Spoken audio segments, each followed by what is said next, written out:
sou Rebeca de Alencar. O assunto é gestão, está começando pela rádio 95,9 FM e pela TV Universitária Canal 2.1.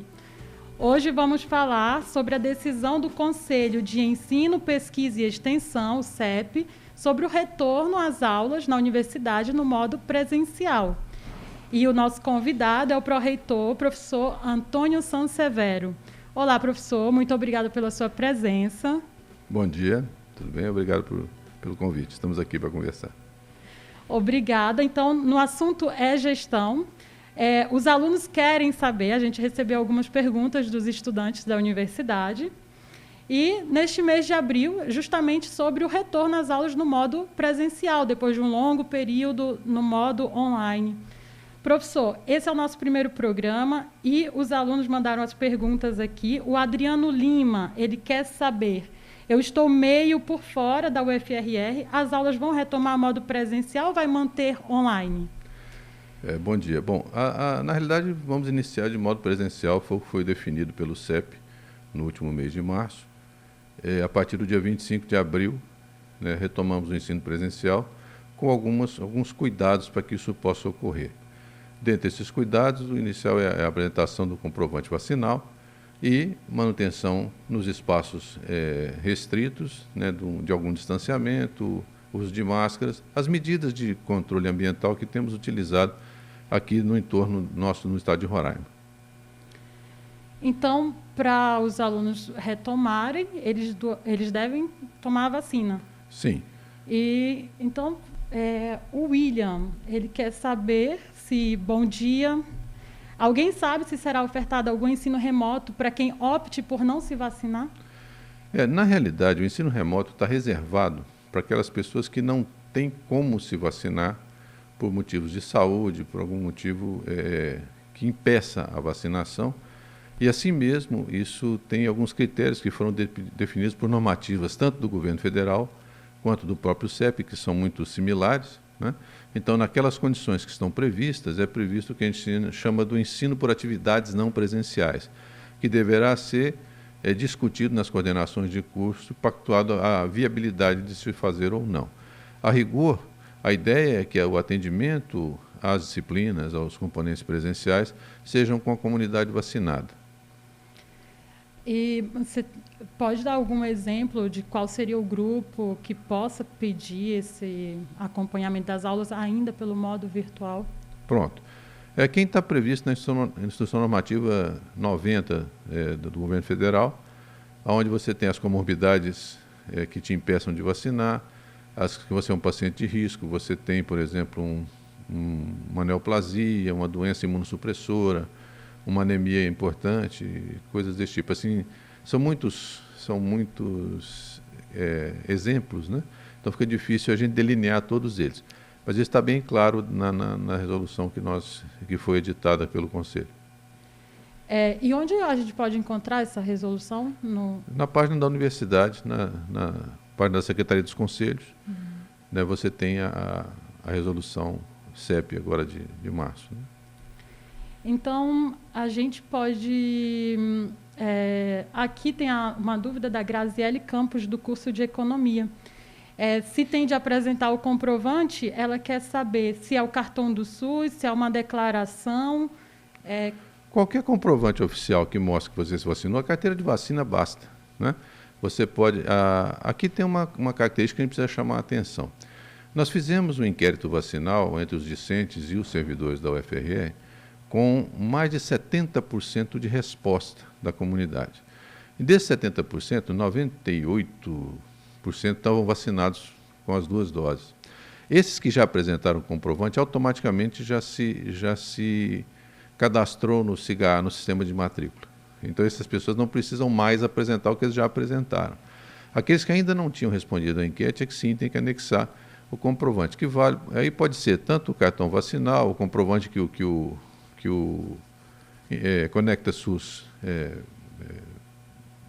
disponibiliza, né? Enfim, qualquer um desses que seja um documento de vacinação clássico, né?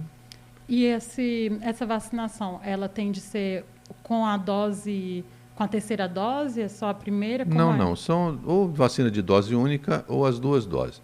Nós consideramos a imunização satisfatória para fins de contenção da epidemia, com duas doses, com a dose e a dose de reforço, ou então com a dose única naqueles casos onde isso se aplica, né? Então, os alunos, quando eles retomarem as aulas, eles estarão vacinados, mas ainda assim, será exigido da universidade medidas sanitárias de segurança dentro das salas de aula? Como ficou? Na realidade, a gente segue a lógica que se segue pelas autoridades sanitárias locais, né? Então, o nível de distanciamento hoje em dia não precisa ser tão exagerado, 1 metro e pouco é suficiente. O que nós recomendamos fortemente é que se mantenha o uso de máscara em espaços fechados, né, que se evite aglomeração e que cuide da sua bioproteção pessoal, né, higienizando as mãos, né, tomando cuidado com a superfície, etc.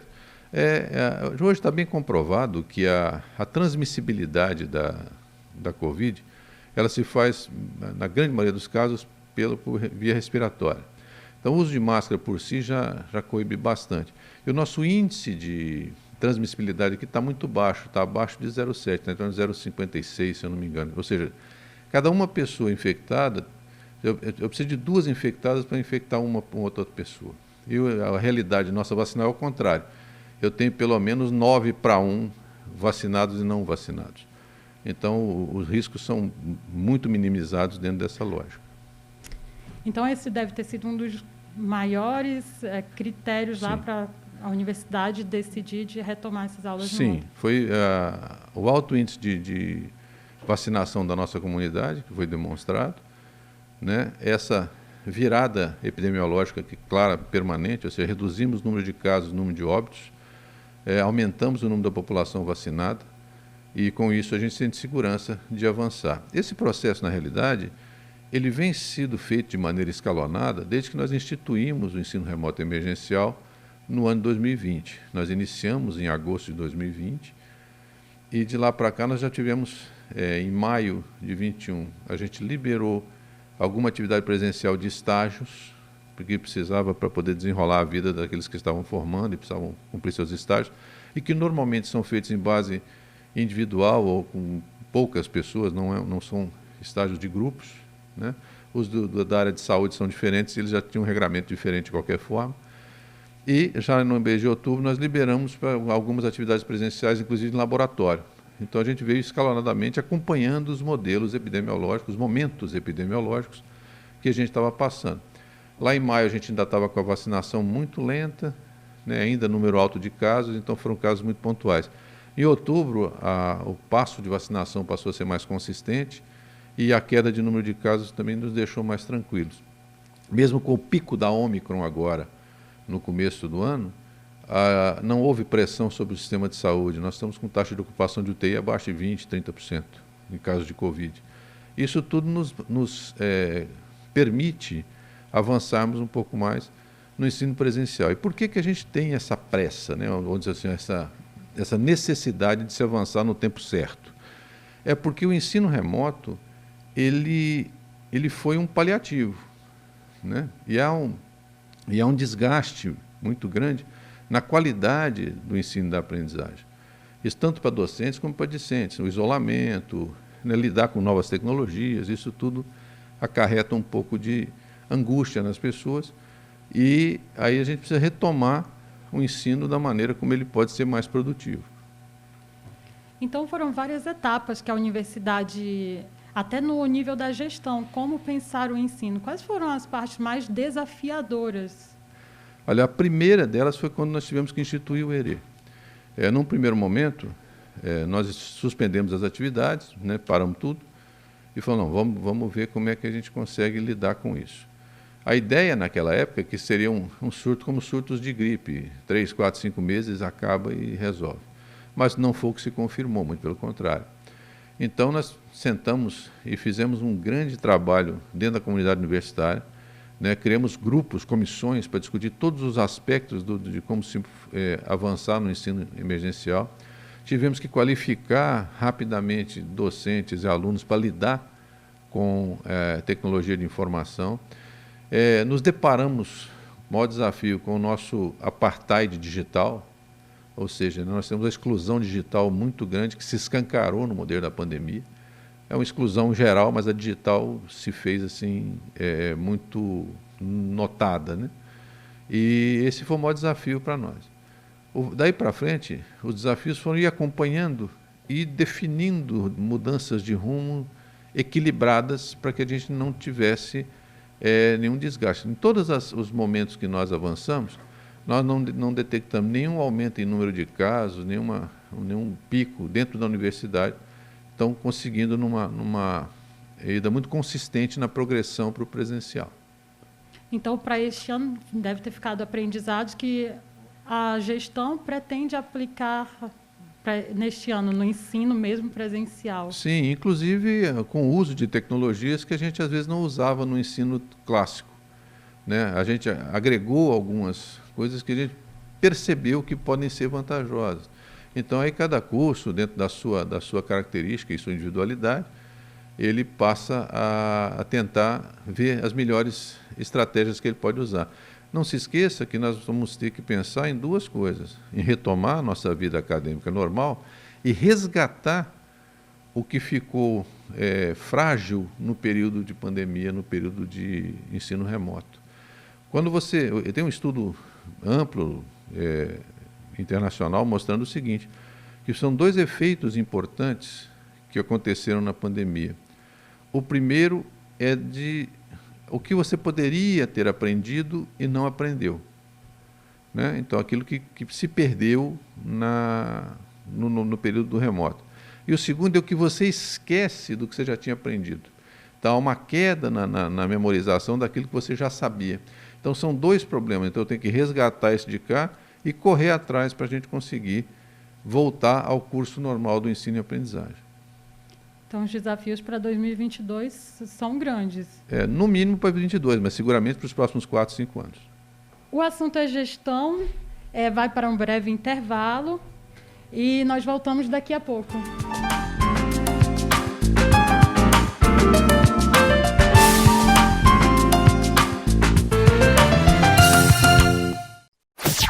O som que você gosta de ouvir, toca aqui. Pra quem tem fé, a vida nunca tem fim. Quanto mais você ouve, mais você gosta. Rádio Universitária FM 95,9.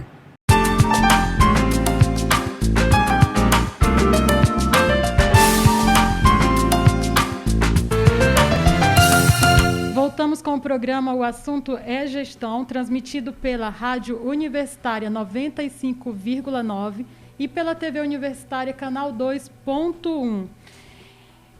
Lembrando também que estamos nas redes sociais, Instagram, Facebook e Twitter. É só seguir o UFRR Oficial. E hoje nós estamos conversando com o professor Antônio Sansevero para falar, nós acabamos de comentar no primeiro bloco, sobre o retorno do ensino no modo presencial. E só para antes da gente mudar de assunto, tem uma outra dúvida que chegou enquanto nós estávamos no intervalo, sobre os decretos do Estado e da Prefeitura sobre o uso de máscara. Professor, e a universidade acompanha os decretos? Ela é autônoma? Como fica a situação aqui para a gente? Nós, na realidade, seguimos sempre a lógica sanitária e epidemiológica da pandemia. Nós entendemos que em espaços fechados, principalmente, não é prudente, ainda mais que nós lidamos com quantidades grandes de uma sala com 30, 40 alunos, não é prudente você abolir o uso das máscaras, né? Em ambientes abertos, realmente não há problema, nós não vemos isso como questão. Mas a universidade... Porque o decreto, na realidade, o que ele faz é tirar a obrigatoriedade para algumas coisas. Mas a universidade ou qualquer instituição tem autonomia para definir regras, né, de convivência dentro da própria instituição. E dentro da nossa ótica ainda não está no momento da gente liberar geral, vamos dizer assim, né? Acho que a gente tem que ter um pouquinho mais de cautela. E à medida que as coisas forem de maneira sustentada, mostrando que não há mais a necessidade, a gente passa a abolir a obrigatoriedade do uso de máscara. Uma coisa interessante que deve ficar da pandemia é que as pessoas começaram a ter a consciência, por exemplo, se eu estou resfriado, esqueça a Covid, é melhor usar máscara, porque eu não contamino ninguém. Isso já é adotado em alguns outros países, onde você tem um nível de civismo um pouco maior, como no caso do Japão, né? Então, isso são algumas lições que a pandemia trouxe, né, das pessoas, por exemplo, viagem de avião, onde você tem muitas pessoas para se contaminar. A pessoa às vezes prefere ir de máscara para ficar tranquila e não se resfriar, não pegar alguma coisa.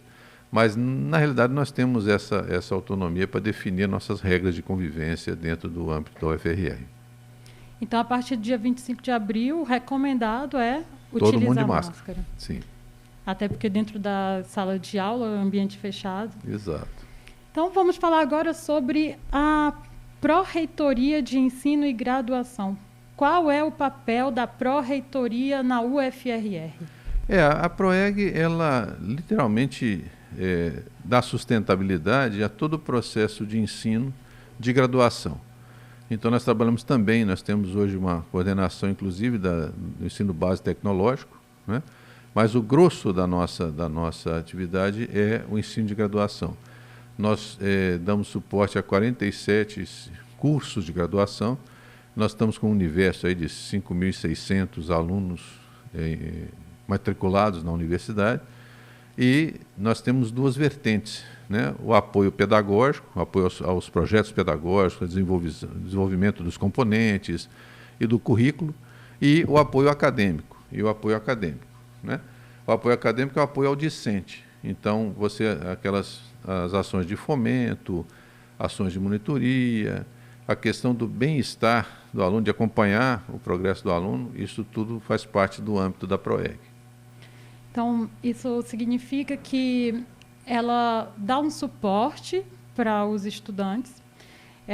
A gente fazendo umas pesquisas aqui, existe programas de residência pedagógica, o PIBID, o PET, eles acabam dando suporte financeiro para os estudantes. Isso, né? Você tem alguns problemas que geram bolsa, né? A gente tem que ter sempre a lógica que o incentivo financeiro ele dá um estímulo a mais. O interessante é a essência desses programas. Os programas, tanto o PIBID como residência pedagógica, são para promover uma interação entre o ensino e a rede onde se trabalha com o ensino. Então, as pessoas entram dentro da lógica do mundo do trabalho, ou como o pessoal gosta de falar, do chão da escola, né? Então, isso é extremamente importante na formação dos nossos licenciandos, para que eles já vão, ao longo do seu processo de formação, interagindo de maneira muito efetiva com a rede de ensino. Então, além da questão que tem um fomento de bolsa, que é um incentivo importante, muitos dos nossos alunos, a grande maioria, tem uma condição socioeconômica mais complexa, né? Então, isso sempre é um estímulo a mais para que as pessoas possam avançar. O PET, né, o Programa de Educação Tutorial, também dentro da mesma vertente, mas aí são um viés mais científico, né, onde você começa a fomentar um pouco o interesse desses alunos pela pesquisa, pela promoção de novas ideias e tecnologias, enfim. Então, assim, acaba contribuindo na formação e preparando esses profissionais para o mercado de trabalho mesmo. Sem dúvida. Já dentro da universidade. A gente tem que ter a dimensão de que a universidade não é feita para formar um técnico de nível superior. A universidade é feita para formar cidadãos com poder de mudança da sociedade. Então, não basta a gente ficar só na questão do ensino técnico, das tecnologias que nós temos que dominar para exercer as nossas profissões. Nós temos que ampliar visões de mundo, né? Discutir o mundo onde a gente vive, discutir nosso contexto em geral. Então, esses programas ajudam um pouco a gente entrar nesse âmbito de formação e discussão. Certo. Então, assim, ajuda a formar um cidadão, um profissional crítico, que se coloca a refletir no mercado de trabalho e não só seguir regras. Isso, essa é a ideia.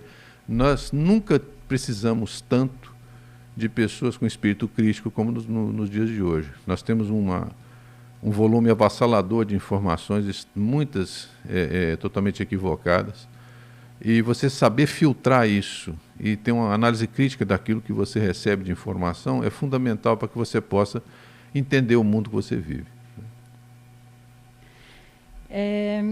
Ainda sobre a pró-reitoria, sobre os alunos egressos, é feito um acompanhamento desses estudantes, e qual é o perfil do estudante da universidade?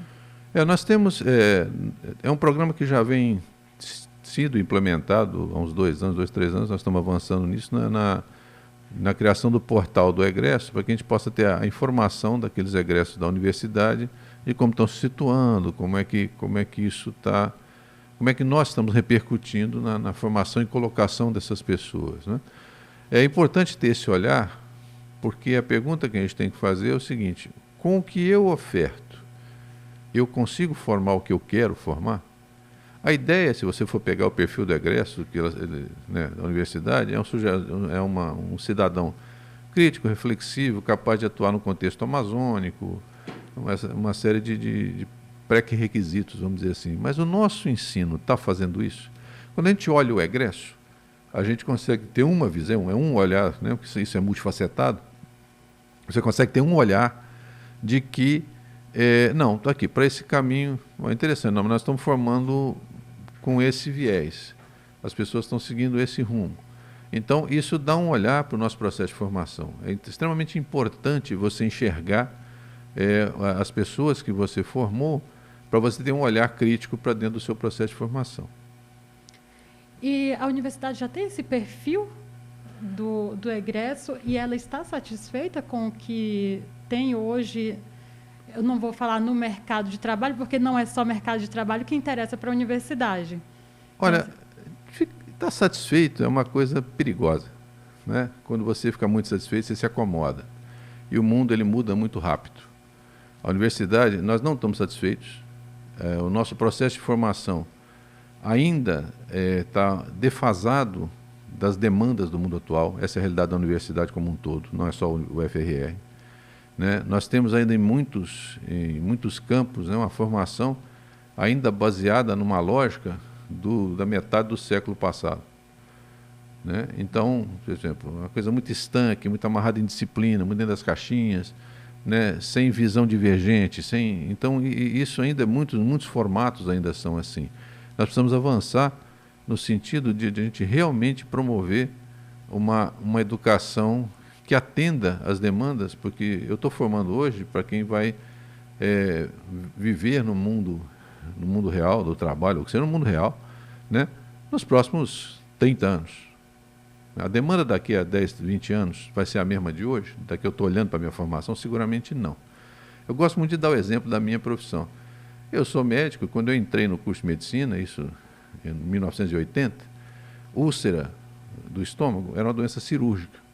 Se tratava com retirar a parte do estômago que produzia ácido. Quando eu terminei a faculdade, úlcera era uma doença clínica, que se tratava com antiácidos. E 20 anos depois, 15, 20 anos depois, ela virou uma doença infecciosa. Você tem que tratar uma bactéria para poder... Então veja como isso mudou. Se eu tivesse ficado só com o que eu aprendi na universidade, eu ainda estava tratando úlcera como se tratava há 40 anos atrás. Então, essa dinâmica, ela existe para tudo. Né? Eu sempre comento isso. O smartphone, quando nós utilizamos hoje, que hoje a sensação é que ninguém vive sem isso, né? Ele é de 2007. O primeiro iPhone saiu em 2007. Então, nós estamos aqui com o quê? Né? 7, 17, 10, 14, 15 anos. 15 anos que você tem um smartphone que mudou toda a maneira de se comunicar, de pensar, de conviver, tudo no mundo. Tá? E aí eu ainda quero que meu aluno fique, né, 50 minutos na frente de um sujeito, numa aula que a gente, na nossa gíria, fala de cuspe-giz, né? Fica ali, entendeu? Então, é isso mesmo. Isso está atendendo. Esse olhar é o que nós estamos fazendo. Essa discussão tem que ser permanente. E esse é um dos objetivos, inclusive, da PROEG para os próximos anos. Nós repensarmos o nosso perfil de egresso e os nossos processos de formação para saber se atende a esse perfil que nós queremos formar. Então, esse é é o grande desafio da universidade. Seguramente. Porque é pensar toda a lógica que está estabelecida, que já está interiorizada pelos profissionais, pelos professores e pelos acadêmicos. Então, assim, nessa discussão, em pensar todo esse planejamento, quem está envolvido, os estudantes estão envolvidos, é aberto um espaço para eles, quem participa dessas discussões? Os estudantes, eles têm participação em todas as instâncias da universidade e nós temos um canal sempre aberto com as representatividades dos estudantes na UFRE, o Diretório Central, os diretórios acadêmicos, a gente tem esse espaço de diálogo sem muita dificuldade. E é importante porque, digamos assim, o aluno, entre aspas, é quem sofre o currículo, né?